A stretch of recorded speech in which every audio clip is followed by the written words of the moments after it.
Winning army, जो army जीत रही थी, उसको रोक दिया गया, सीज फायर कर दिया गया और नेहरू यूनाइटेड नेशन चले गए।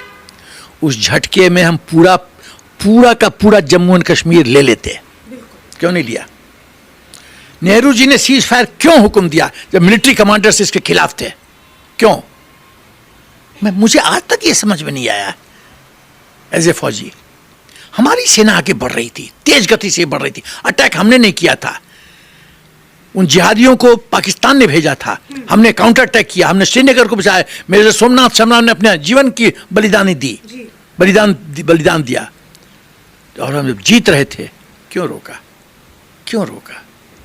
हम पीओके ले लेते, हम गिलगिट ले लेते, बल्किस्तान ले, सब कुछ ले लेते, क्यों नहीं लेने दिया? बतौर फौजी आज भी कसक है मन के अंदर सर? कसक नहीं, अब कसक का मैं क्या मात्रा बताऊं? पीड़ा है, दर्द है, फ्रस्ट्रेशन होता है।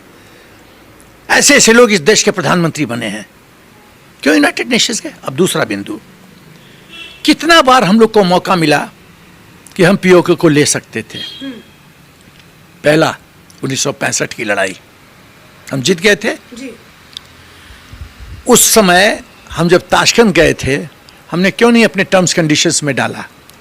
जो विजयी होगा वो टर्म्स कंडीशन सेट करेगा कि जो लूजर होगा वो किसी देश के मदद से वो टर्म्स एंड कंडीशन सेट करेगा। हमने क्यों नहीं कहा कि हम जीते हुए क्षेत्र को तब लौटाएंगे जब हमारा क्षेत्र है वापस करो, महाराजा हरि सिंह का क्षेत्र वापस करो पूर्ण रूप से जी। दूसरी गलती, 1971 के बाद 1972 में जुल्फिकार अली भुट्टो शिमला आए थे। पाकिस्तान की आर्मी ने भुट्टो को कहा था, इंदिरा जो मांगती है दे देना, खाली हाथ मत आना, 93,000 प्रिजनर्स को लेके आना वापस, नहीं तो तुम्हारी खैर नहीं। ये पाकिस्तान की आर्मी ने भुट्टो को बोला था और भुट्टो बेनजीर को साथ लेके आया था ये बताने कि देखो मैं राजनीति मैं हारा हुआ स्थिति में हूं, देखो मैं कैसे जीतता हूं। बेनजीर को साथ लेके आया था। अब शिमला में जिस होटल में थे, उस समय पीएन हस्कर एडवाइजर थे इंदिरा गांधी के, तो भुट्टो ने पीएन हस्कर को कहा कि मैं मैडम से 2 मिनट के लिए मिलना चाहता हूं 1 to 1। हस्कर तो कश्मीरी ब्राह्मण था, बहुत तेज था, बोला नहीं मिल सकते। वो समझ गया गेम खेलेगा कुछ, नहीं मिल सकते। बोला आप मैडम को मेरी सूचना दे दीजिए बात कि मैंने आपसे ये कहा है। अब ये बड़ा डिप्लोमेटिक इश्यू हो गया। जब इस तरह का संदेश आता है तो मैडम तक तो पहुंचाना पड़ेगा। तो पीएन हस्कर ने कहा कि जुल्फिकार अली भुट्टो ये कह रहे हैं। बोला ठीक है ले आओ, मीटिंग मिलने के लिए तैयार हूं 2 मिनट के लिए। अब जो जिस रूम में जुल्फिकार अली भुट्टो और इंदिरा गांधी दोनों 1 to 1 थे, उस समय अब बोलूं कि ना बोलूं? बोल देता हूं। नहीं, इससे हमारा इंटेलिजेंस एजेंसीज कंप्रोमाइज होती है, इसीलिए मैं सोच रहा हूं बोलूं कि ना बोलूं। चलो बोल देता हूं। उस समय एक अपना बहुत इंपॉर्टेंट इंटेलिजेंस एजेंसीज के ओहदेदार बटलर के रूप में चाय लेके घुसते हैं और भुट्टो इंदिरा गांधी के पांव पे गिरा होता है, हाथ जोड़े हुए, और कह रहा होता है देवी मेरे को बचा ले, पाकिस्तान का प्रजातंत्र को बचा ले। यदि मैं खाली हाथ गया तो पाकिस्तान आर्मी हमको खत्म कर देगी और फिर प्रजातंत्र पाकिस्तान में कभी पनपेगा ही नहीं। आप तो देवी हो, मुझे 93,000 दे दो।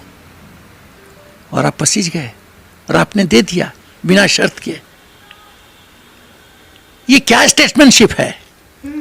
क्यों नहीं कहा हमको पीओ को दे दो? क्यों नहीं कहा हमको सिंध दे दो?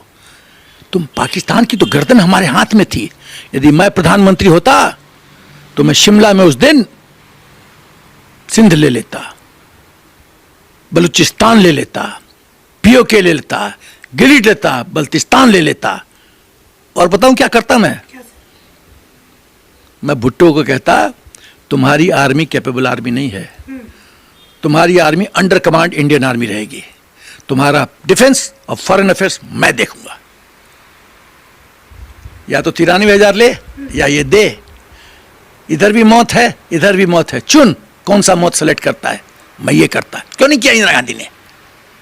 देवी दुर्गा बन गई, पार्लियामेंट में बड़ाई हो गया, 93,000 ने प्लेट में उठा के दे दिया। राजनीति कुछ भी करवा सकता है। अरे काहे का राजनीति, फिर काहे के लिए, फिर हट जाओ, काबिल लोग को बनने दो प्रधानमंत्री।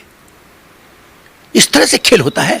जो हम लोग खून बहाते हैं फौजी, इस तरह से ऐसे ही खून हमारा व्यर्थ में जाएगा। फिर सेना खून क्यों बहाए? हम अपना जीवन दान क्यों करें मां भारती के लिए, हिंदुस्तान के लिए? क्यों? जब हम जानते हैं कि हमारा खून बहा व्यर्थ जाएगा, ये क्षेत्र वापस चला जाएगा। सरकार को चाहिए कि पूरा बहुत कठोर संदेश दे पाकिस्तान को, आज के बाद जो भी हम पाकिस्तान का जमीन जीतेंगे हम कभी नहीं लौटाएंगे। Never never. आज का सैनिक कैसा महसूस करता है सर इस सरकार के? बहुत अच्छा, हालत ठीक है, बहुत बढ़िया। एक चीज बताओ, खाली मैं एक उदाहरण दूंगा, दो उदाहरण दूंगा। जब 2008 में ताज होटल पे अटैक हुआ कसाब के द्वारा, 167 लोग मारे गए, तो इसके दो बिंदु बताता हूं।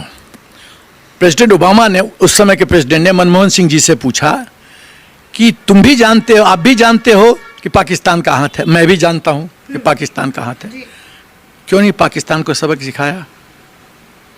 मनमोहन सिंह जी कहते हैं देश के अंदर मुसलमानों को गलत संदेश जाएगा, इसीलिए हमने कड़ा कदम नहीं उठाया। वाह रे मनमोहन सिंह जी वाह, सत्ता के लिए कितना गिरोगे, कितना गिरोगे सत्ता के लिए। जब राष्ट्र की गरिमा को, इज्जत को तुम सुरक्षित नहीं कर सकते तो तुमको प्रधानमंत्री बनने का कोई हक नहीं बनता। जो पार्टी जिसके प्रधानमंत्री थे मनमोहन सिंह जी, धिक्कार है ऐसे पार्टी को, धिक्कार है जो राष्ट्र की गरिमा इज्जत को बरकरार नहीं रख सकता। सेकंड, उस समय के एयरफोर्स चीफ फैली मेजर, एयर चीफ मार्शल फैली मेजर सरकार के पास गए कि मैं तैयार हूं काउंटर अटैक के लिए, एयर स्ट्राइक के लिए, अनुमति दो। वो फाइल दबा दी गई, फाली मेजर को परमिशन नहीं दिया गया। अब उसके विपरीत जब पुलवामा में सीआरपीएफ के जवानों की हत्या होती है पाकिस्तान जिहादियों के द्वारा, तो मोदी जी का हर एक सेंटेंस ध्यान से सुना करो तुम लोग जर्नलिज्म में। उन्होंने क्या कहा था? एक देश ने बहुत भारी गलती कर दी है, उसको भुगतना पड़ेगा अंजाम। लोग सोचे 7 दिन में क्या होगा, बहुत आए प्रधानमंत्री गए, क्या हुआ 7 से 10 दिन के अंदर? 13वीं से पहले बदला, 13वीं से पहले बालाकोट एयर स्ट्राइक, जैशे मोहम्मद का पूरा ट्रेनिंग बेस खत्म। रात में हम लोग घुसे, ठोके और वापस आ गए, सब सुरक्षित। और एक कुछ पॉलिटिकल पार्टी क्या कहते हैं, वह कौवा नहीं मरा, वहां तो खाली 2 चिड़िया मरी थी। अरे ये क्या देश है? मुझे तो समझ में नहीं आता है कि पॉलिटिकल आप अपना इक्वेशन सेटल करने के चक्कर में राष्ट्रहित भूल जाते हो। अरे हम लोग जो पायलट गए होंगे एयर स्ट्राइक में, वो तो अपनी जान ऐसे लेके गए होंगे कि मृत्यु हो सकती है। अपने पति को बोल दिया होगा, हो सकता है मैं लास्ट बार तुमसे मिल रहा हूं, विदा क्या होगा, अलविदा, क्या I am going on a secret mission. और हम लोग फौजी अपनी पत्नियों को भी नहीं बताते हैं किस मिशन में जाते हैं, नहीं तो पंगा हो जाएगा। One loose statement and we are gone. बोला होगा मैं सीक्रेट मिशन पे जा रहा हूं, हो सकता है लास्ट बार देख रहा हूं तुमको। समझ सकती हो कितना पीड़ा एक फौजी का, किस किस मोड़ से आज फौजी गुजरता है। और ये लोग राष्ट्र की गरिमा, सुरक्षा, इज्जत, आबरू ये सुरक्षित नहीं रख सकते। They don't deserve to be in power, they don't deserve to be in politics. Sir एक क्वेश्चन यहाँ से मैं ये भी पूछना चाहूंगी, क्या ये पॉसिबल है पीओके को बिना जंग के लड़ना, बिना जंग के ले लेना? क्या ये पॉसिबल है? क्योंकि मैं कुछ जर्नलिस्ट से बात कर रही थी, उन्होंने कहा कि बिना जंग के हमारे पास आएगा पीओके। क्या पॉसिबल है? एकदम पॉसिबल है, मुमकिन। कैसे? एक आदमी जो मरने जा रहा है, मृत्यु के कगार पे है और ऑटोमेटिक खुद ब खुद मर जाएगा, तो उसको मुझे लाठी उठान के मारने की जरूरत है? अब मैं क्या कहना चाहता हूं, मेरा हिंट समझो। मैं कहना चाहता हूं कि पाकिस्तान में जिस तरह से आर्थिक व्यवस्था पूरी से ध्वस्त हो चुकी है, जब इमरान खान प्रधानमंत्री था तो प्राइम मिनिस्टर का घर किराए पे दिया जाता था कि कुछ पैसा आ जाए सरकार के ट्रेजरी में। Can you imagine? प्रधानमंत्री का घर, ये कोई शादी का ये अपना क्या है, सेवा केंद्र है कि भाई किराए पे लो, शादी करो, जाओ। प्रधानमंत्री का घर। तो ऐसा है कि आर्थिक व्यवस्था एकदम भ्रष्ट खत्म हो चुकी है। औरतों को 2 किलो चीनी के लिए 8-8 घंटा लाइन में लगना पड़ता है। लोगों को तनख्वाह नहीं मिला है। पैसा खाली आईएसआई और पाकिस्तान आर्मी खर्चा करती है हाफिज सईद पर, ऐसे लोगों पे।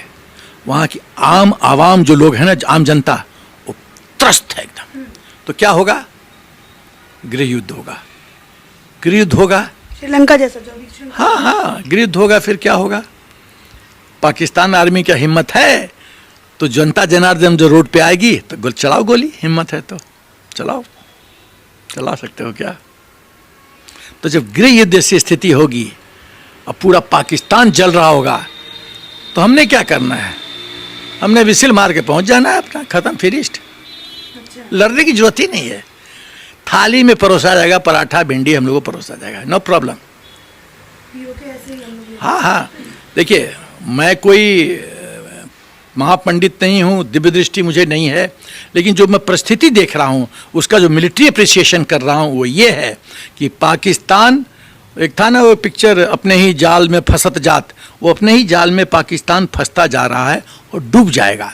जब डूब जाएगा तो पीओके तो हमारा ऑटोमेटिक हो जाएगा, हमको गोली चलाने की जरूरत नहीं पड़ेगी, आ जाएगा। और नहीं आया तो अब तो हम सशक्त हैं, ऐसे भी ले सकते हैं। तो हमारे पास दोनों ऑप्शन है, दोनों हाथ में लड्डू है, जो खाना है खा लीजिए। शारदा पीठ की बात की, क्या महत्व है सर शारदा पीठ का? हम जानते तो हम लोग हैं, लेकिन दर्शक भी चाहेंगे सर समझना कि क्या है ये शारदा पीठ का मतलब है माँ सरस्वती का पीठ। माँ सरस्वती ज्ञान की देवी हैं। तो यदि जब राजनाथ सिंह जी कह रहे हैं कि शारदा पीठ